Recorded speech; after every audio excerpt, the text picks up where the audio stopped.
In this video, I'm going to show you how to replace the ice retainer clip on your Whirlpool refrigerator.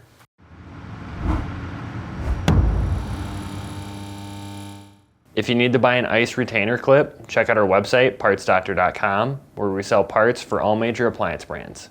To gain access, we need to remove the ice bin. To remove the ice bin, open the ice bucket cover by pressing the locking tab up, then insert your fingers into the opening, pull the latch towards you, and lift up.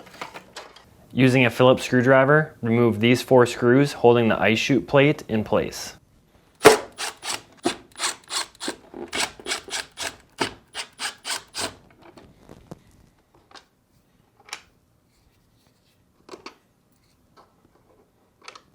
Now, remove the plate by pulling on the 2 prongs. This may require some force.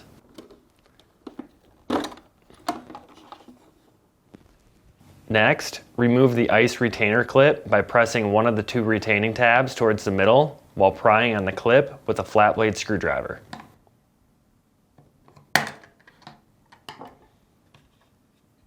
When shopping for a new ice retainer clip, be sure you're searching with the model number from the tag on your appliance to make sure you get the correct part. To install the clip, align the tabs with the text facing up and press down to snap in place.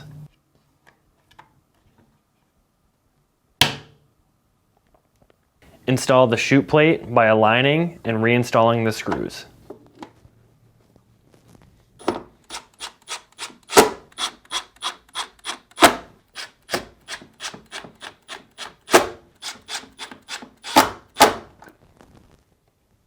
Next, install the ice bin by opening the cover, aligning the bin in the opening, and setting in place. It will make an audible click when locked back in place. That's it for this video. If you learned something new, hit that like button. And if you enjoy fixing things and want to see more videos like this and these, please consider subscribing.